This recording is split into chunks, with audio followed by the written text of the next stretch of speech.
Okay, hi, this is Sylvia with User First, and we have a special guest today from Tobii. We're going to be talking with Kramer Keller about Tobii's new eye tracking glasses.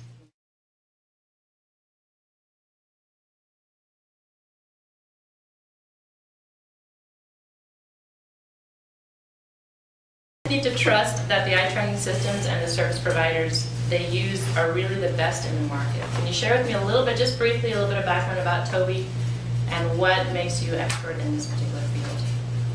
Yeah, Tobii's been doing eye tracking since 2001.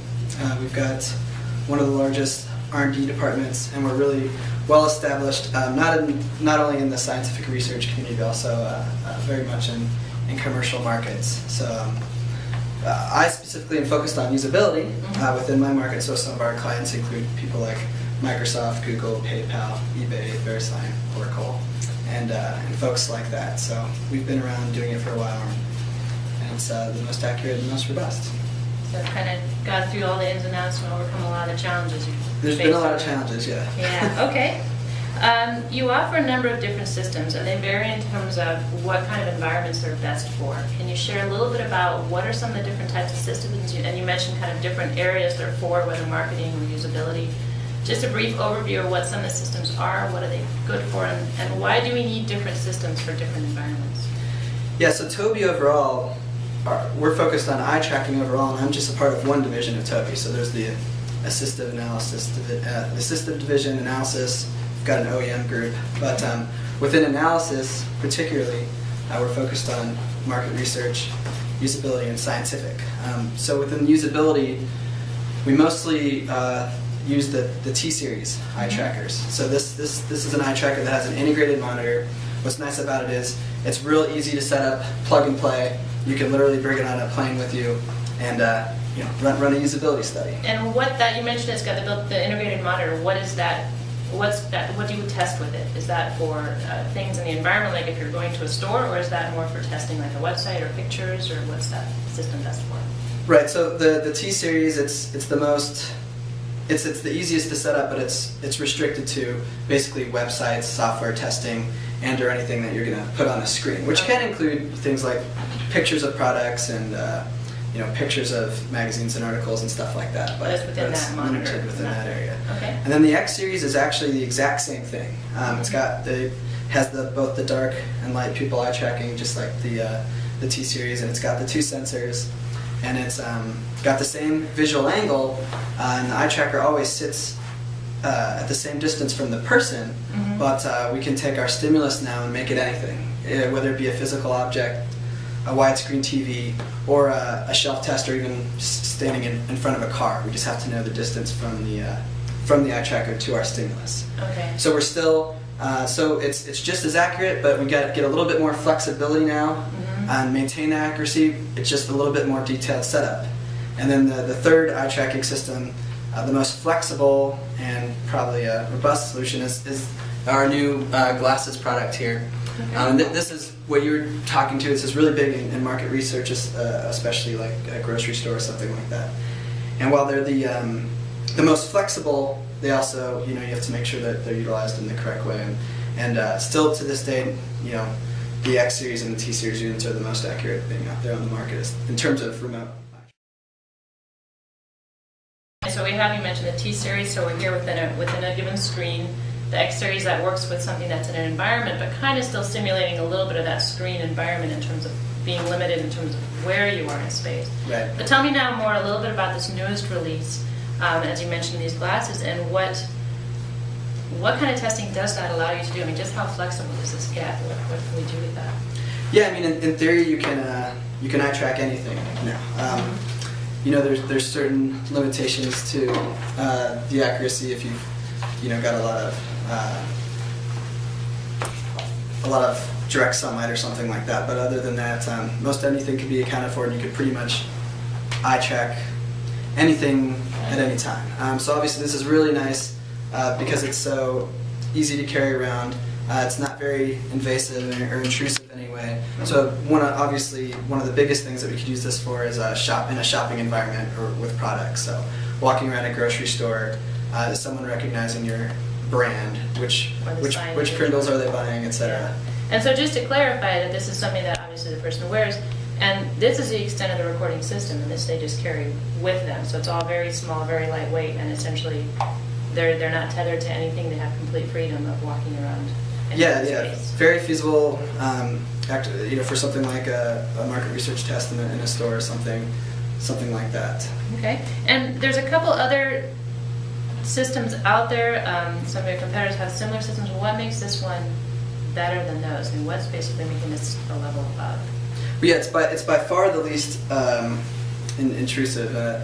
You still notice the little thing around there. It might not be. You could almost get away with a hipster stylish thing wearing these around, but basically you don't have any cameras or anything mounted on the outside of the glasses. All the eye tracking is being done from behind the lens. So rather than having some kind of component or mirror sticking out to the front or cameras. Yeah, and so not only we're not obstructing the user's view with mirrors or anything in front of the eye, but it's also just pretty much just like normal glasses, so no helmets or anything crazy like that, and then you don't need a backpack or anything like that because we got a small, lightweight recording device. And in terms of how easy is it to work with different types of participants, different facial structure, any limitations there? Yeah, we hit a few bumps at first, but we've kind of made some adjustments in the flexibility. You can add on different nose rings and things like that to kind of make sure that the eyes are centered within the frame in order to get some good eye tracking data. But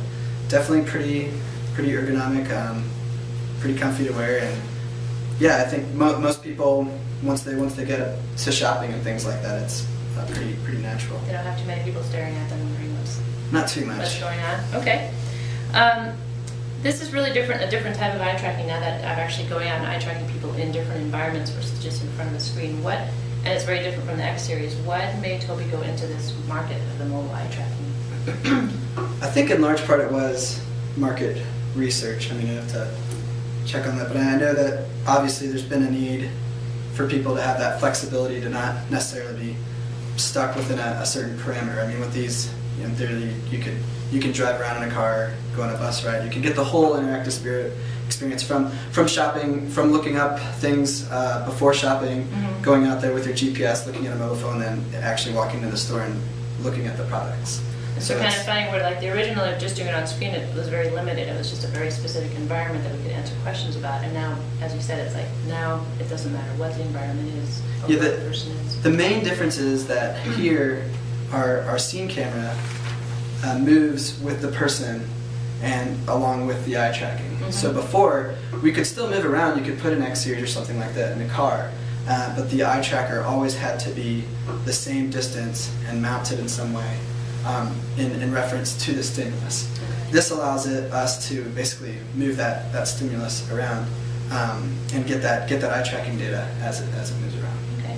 So tell me briefly about the calibration procedure in terms of setting. I mean, is it complicated? If we want to say we want to eye track an individual, is there a whole process of what they have to go through? Is it pretty quick? How does that work?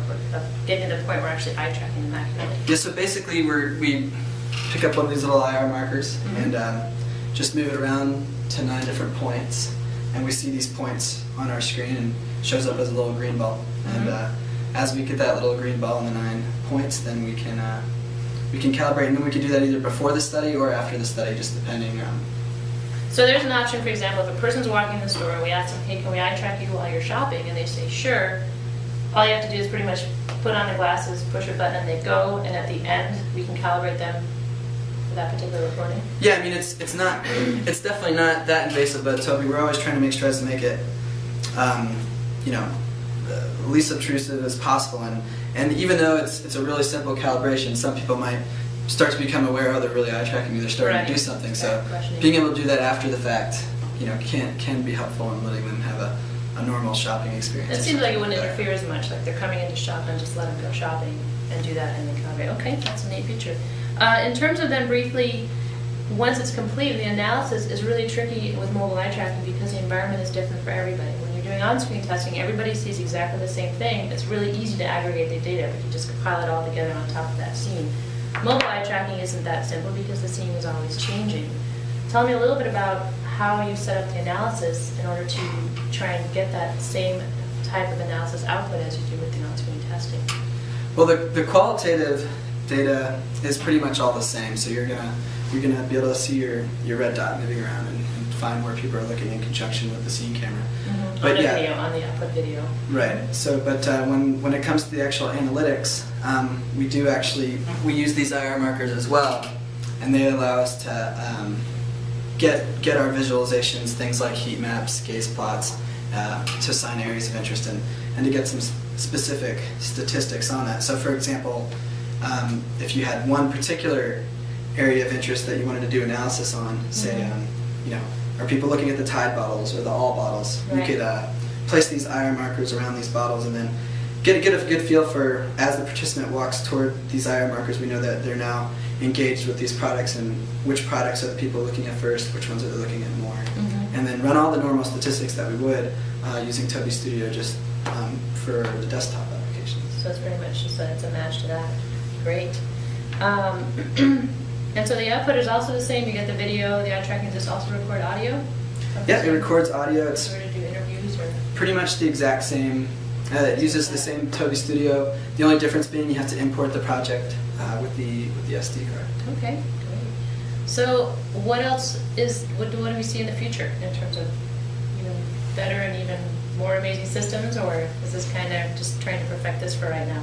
Well, we'll see. We just released our SDK for free online, and there's a lot of development that's ongoing and a lot of things that'll be available to people for free and for purchase. So there's obviously going to be a lot of strides taken from a software perspective. But as to which other new products maybe will be coming along down the road, I guess we'll see. Kind of wait and see what the clients ask for, right? There might be some things coming out. Okay. Well, we'll be happy to look forward to that. Thanks very much, Kramer. Appreciate your time. Thanks.